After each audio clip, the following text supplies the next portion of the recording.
YCP MLC Duvvada Srinivas కుటుంబ కథా చిత్రం కంటిన్యూ అవుతూనే ఉంది. కాగా వివాదం పరిష్కారం దిశగా మరోసారి చర్చలు జరిగినట్లు తెలుస్తోంది. అయితే 1-2 మినహా అన్ని డిమాండ్లకు తాము అంగీకరించినట్లు దువ్వాడ శ్రీనివాస్ తమ్ముడు శ్రీధర్ చెబుతున్నారు.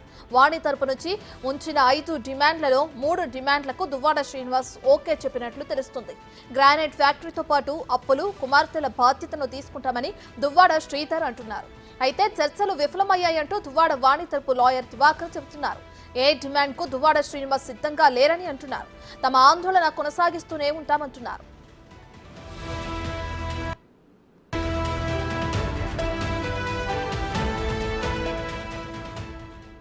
ఇదే అంశానికి సంబంధించి మరింత సమాచారాన్ని మా ప్రతినిధి రాజు లైవ్ లో అందిస్తారు. రైట్ రాజు, 5 డిమాండ్లు అంటున్నారు వాణి. అసలు 5 డిమాండ్లు ఏంటి? వాటిలో వేటికి అటు శ్రీనివాస్ నుంచి స్పందన వస్తుంది? ఓకే చెప్తున్నాం జరిగింది.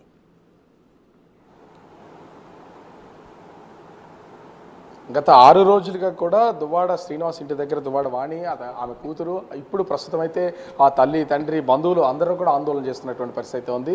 ఇప్పటి వరకు ఏ విధమైనటువంటి స్పష్టమైనటువంటి హామీలు రాలేదు. అంటే గత 2 రోజుల నుంచి నిన్న ఈ రోజు అయితే 5 పెద్ద మనుషులతో వాళ్ళు సంబంధించినటువంటి 2 కుటుంబాలకు సంబంధించినటువంటి పెద్ద మనుషులతో చర్చలు అయితే నిర్వహించినటువంటి పరిస్థితి ఉంది. ఈ రోజు దివాకర్ అనే, అంటే దువ్వాడ వాణికి సంబంధించినటువంటి అడ్వకేటు దివాకర్ అనే వ్యక్తితో దువ్వాడ శ్రీనివాస్ తమ్ముడు శ్రీధర్ అయితే చర్చలు జరిపినటువంటి పరిస్థితి ఉంది. దాదాపుగా 20 నిమిషాల పాటు వాళ్ళిద్దరి మధ్యన చర్చలు అయితే జరిగాయి. అంటే నిన్న దువ్వాడ శ్రీనివాస్కి 5 డిమాండ్లు అయితే పెట్టినటువంటి పరిస్థితి ఉంది.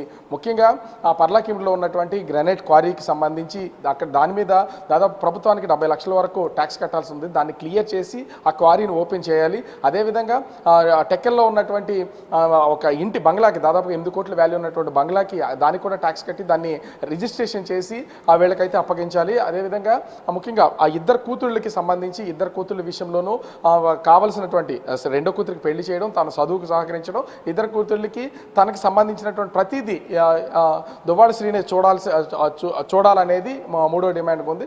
ఇక 4వ డిమాండ్కి సంబంధించి విడాకుల విషయానికి, విడాకులు ఎట్టి పరిస్థితుల్లో ఇవ్వడానికైతే అంగీకరించమని చెప్పినటువంటి పరిస్థితి ఉంది.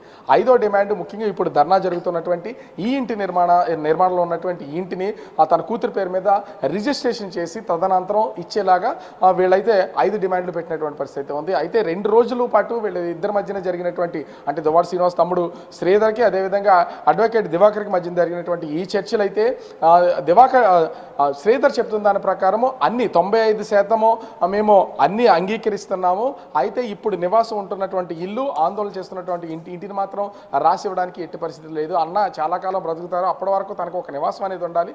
కాబట్టి మిగిలిన 4 డిమాండ్లు నెరవేర్చడానికి మేమైతే ముందున్నాం. కానీ దీంట్లో ముఖ్యంగా విడాకులు ఇప్పటికే 498A కింద కేసు పెట్టారు 2 పక్షాలు, అంటే దువ్వాడ వాణి, దువ్వాడ శ్రీనివాస్ ఇద్దరు కూడా కేసులు పెట్టినటువంటి నేపథ్యంలో ఈ కేసులు ఉన్నాయి. కాబట్టి కోర్టు నుంచి మేము విడాకులు తీసుకోవడానికి సిద్ధంగా ఉన్నాం. ఆ విడాకులు అయితే ఎట్టి పరిస్థితుల్లో తీసుకుంటాం. అదేవిధంగా ఈ ఇంటిని అయితే రాసిచ్చే ప్రసక్తే లేదని చెప్పినటువంటి పరిస్థితి ఉంది.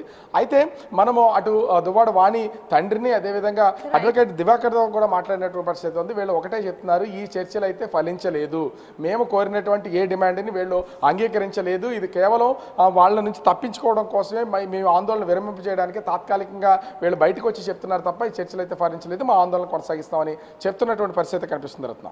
Right, thank you.